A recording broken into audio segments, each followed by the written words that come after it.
saved a slave whose tongue had been cut out. He looked about the same age as my son, but the flame mark on his neck was unmistakable. That bond belonged to House Valen alone. It was our bloodline, and ours only. My son, though, was with his father right now, celebrating his 10th birthday. I swallowed the blood rising in my throat and forced myself to think clearly. Then the sound of beatings came from the stable, and that flame mark drove into my chest like a curved blade. Beat him to death, you filthy little bastard! Stealing feed from the young master's purebred horse! A small figure lay curled on the ground, covered in foul-smelling mud. His mouth and nose were bleeding from the blows, but his eyes were fierce, defiant, like he was ready to take everyone down with him. He looked exactly like my father in the heat of battle. When the killing rage took hold, my heart sank. Stop. Right now. One command. The years of war behind my voice dropped those stable hands to their knees before they could think. My lady? They scrambled and crawled, collapsing at my feet. The mute slave seized the moment, loosened his bite, crawled back into the corner, and watched me with guarded eyes.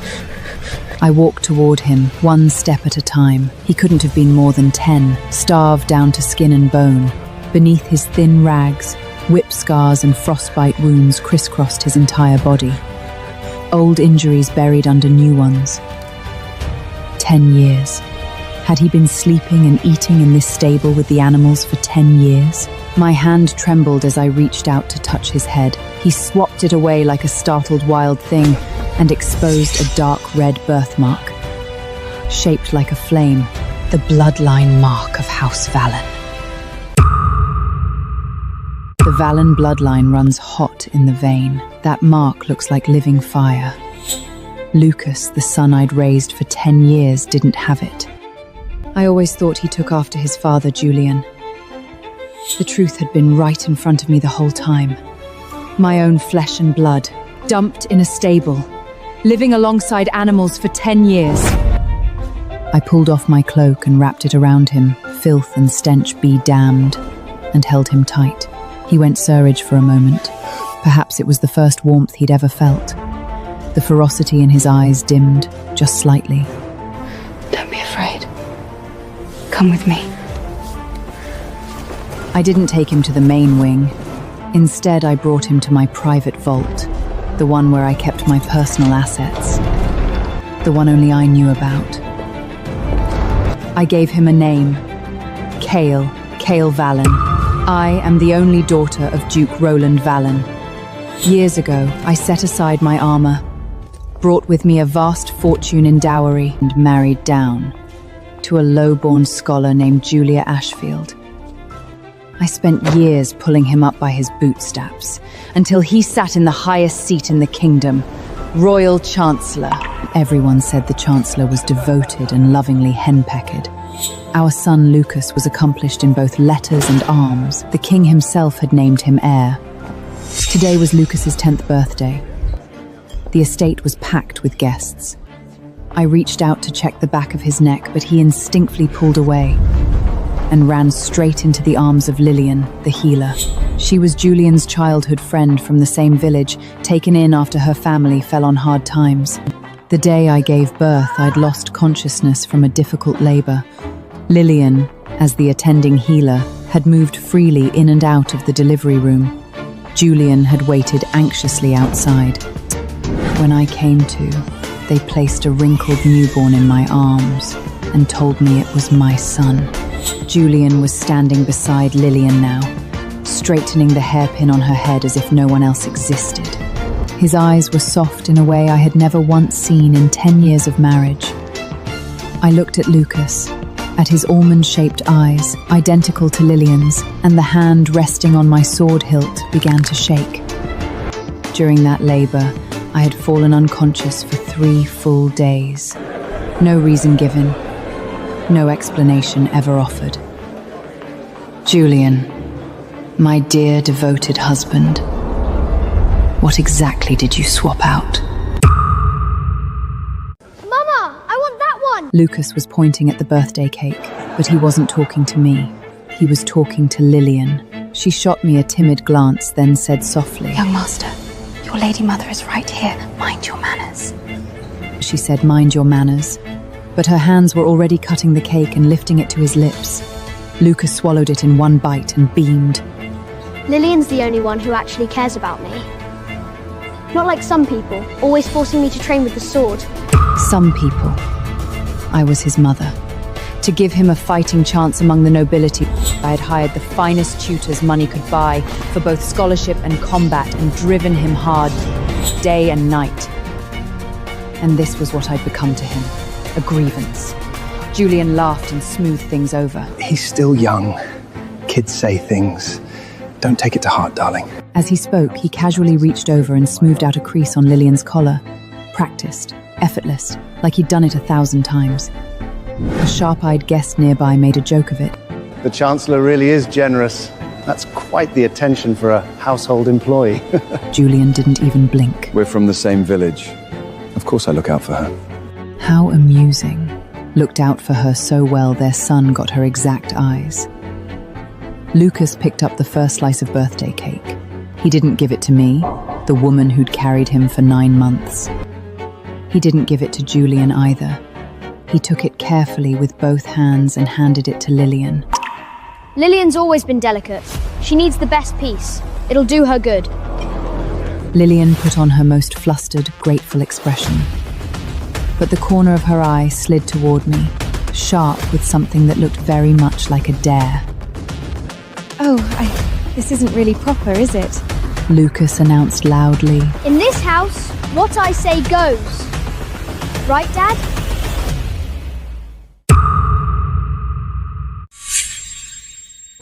Of course. It's your birthday. You're the boss today.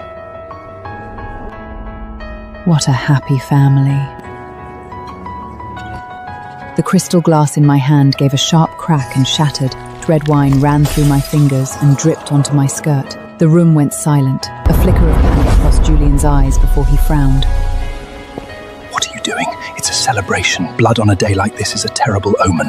I dropped the broken glass stem and wiped my hand with a silk cloth. Slipped. I'm going to change, carry on. As I turned to leave, I heard Lucas mutter under his breath. Such a kill lock.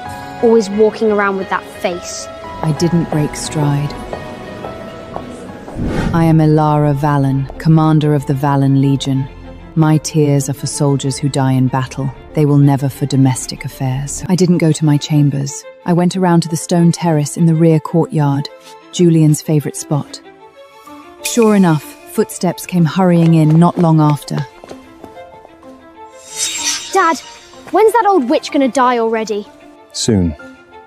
Once I get my hands on the Valen Legion command seal, I'll send her to meet her maker. Lillian's voice came next, honeyed and trembling. Julian, I'm scared. That woman kills without blinking. What if she finds out? Finds out? She's just a woman who potters around the kitchen all day. She's got nothing left of the soldier she used to be. Kale is such a good boy. One day, the Valen region will be all yours, and so will every inch of Ashford estate. Lillian kissed Lucas. My sweet boy. 10 years of calling that woman your mother. I'm sorry you had to go through that. Lucas spit in disgust. I never wanted to call her that anyway. She always smells like the stable. It's revolting. She's not even in your league, Mum. I pressed my back against the stone wall. The pain in my knuckles was bone deep. 10 years.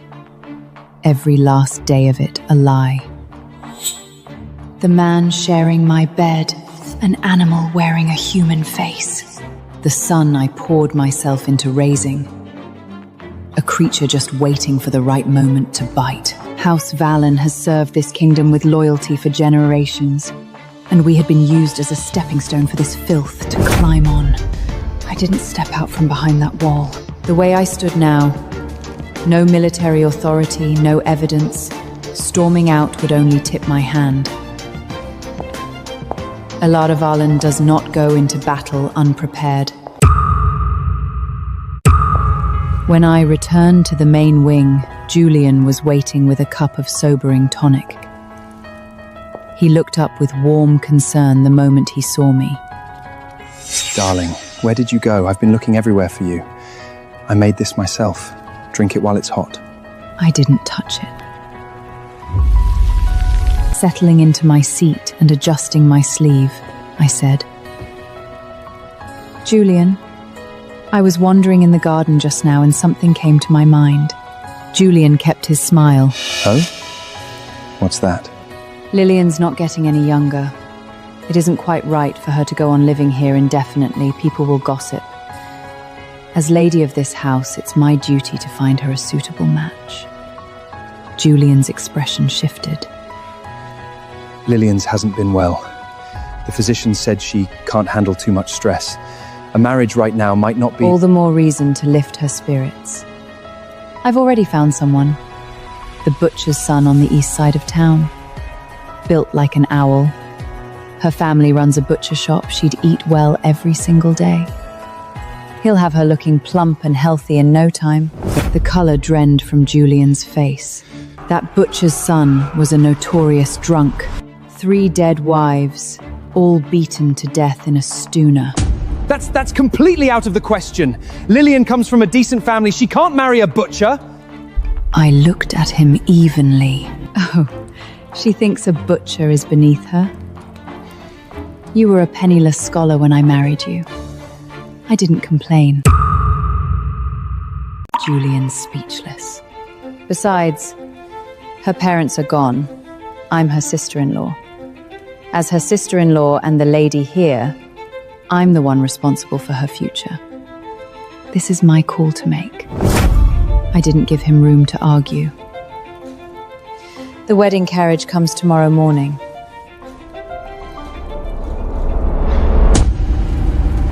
The next day, music and fanfare out across Ashford Estate at the crack of dawn.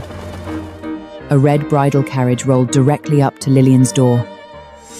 Lillian went white as a sheet and fainted. Or pretended to. Lucas came charging out and shoved the driver aside. Get out! All of you, get out! You're evil! You're just jealous of Lillian! I won't let you do this to her! I looked at that face, a face that shared not a drop of my blood, and felt the last flicker of feeling inside me go dark. I'm doing this for her own good. Every woman marries eventually. Does she plan to spend the rest of her life at Ashford Estate as an old maid? An old maid's better than marrying a butcher! Lillian is damned! Enough! Julian came rushing in and cracked a hard slap across Lucas's face. That surprised me. Julian actually struck his own precious boy. So that was it. He was afraid Lucas would let something slip. Julian turned to me with an apologetic smile. Darling, the boy doesn't know better, but this really is too sudden. Lillian just fainted. The physician says she can't be startled. Couldn't we put this off a little? I looked at the 3 of them, banding together, holding each other up. Fine. Then I'd make them suffer slowly. Let them feel every inch of it. Since she's ill, she should rest properly. Seal off Lillian's quarters. No one goes in or out for her good. She needs complete quiet. And since she's so weak, keep her simple diet, no more rich food. From now on, she'll eat nothing but plain porridge and bread. Lillian had just come around. When she heard that, she nearly fainted again. I looked at the 3 of them, huddled together, holding each other up. You're sick!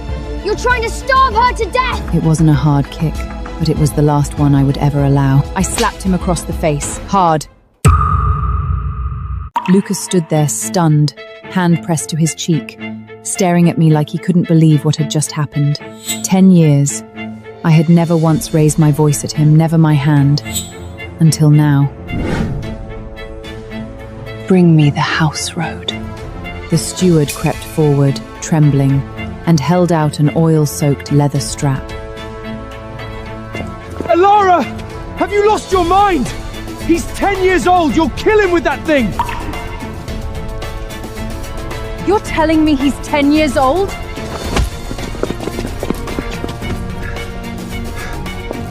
"10 years old, and already challenging me, shouting abuse at his elders, no respect at all. If I don't act now, he'll burn this estate down tomorrow. I am the lady of this house. I have every right to discipline my son! When it was done, I dropped the blooded strap on the floor. Take the young master to his study. He's confined until he's copied the sacred texts 100 times. He doesn't eat until it's finished. After dealing with that mess, I felt surprisingly refreshed. Late that night, I slipped away from everyone and made my way down to the private vault. Kale was inside, using a wooden stick to practice strikes against the shadows on the wall. The form was rough, but every movement carried a reckless ferocity. It was the kind of drive that didn't care if it lived or died. When he saw me, he immediately tucked the stick behind him and pressed back into the corner, watching me. I set down a fine bottle of medicine and a pork chustle roasted until the fat ran golden. Eat. He stared at the food. His throat moved, but he didn't reach for it. I tore off a piece and ate it in front of him.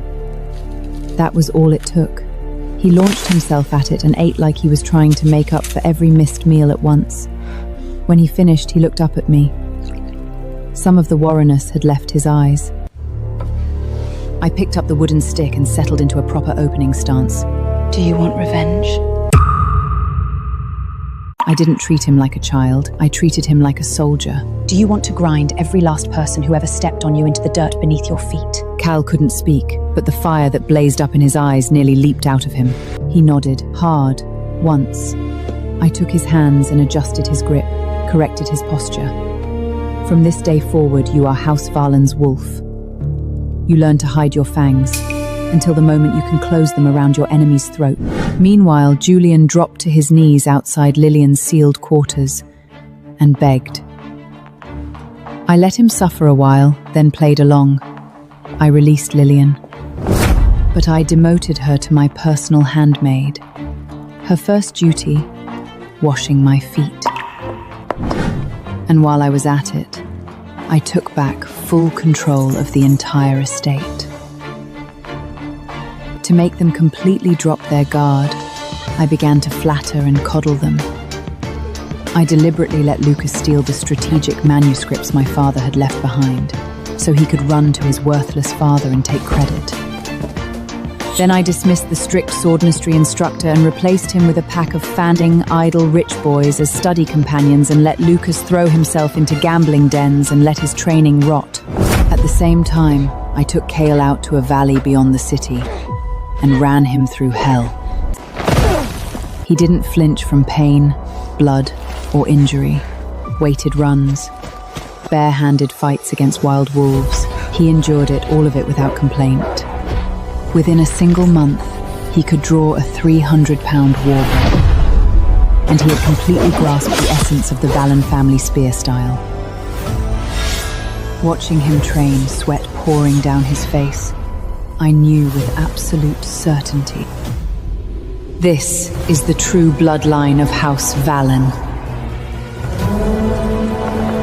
Then came the day of the Royal Autumn Hunt. This year's hunt carried particular weight, because after 10 years holding the northern border, my father, Duke Roland Valen, had finally returned in triumph.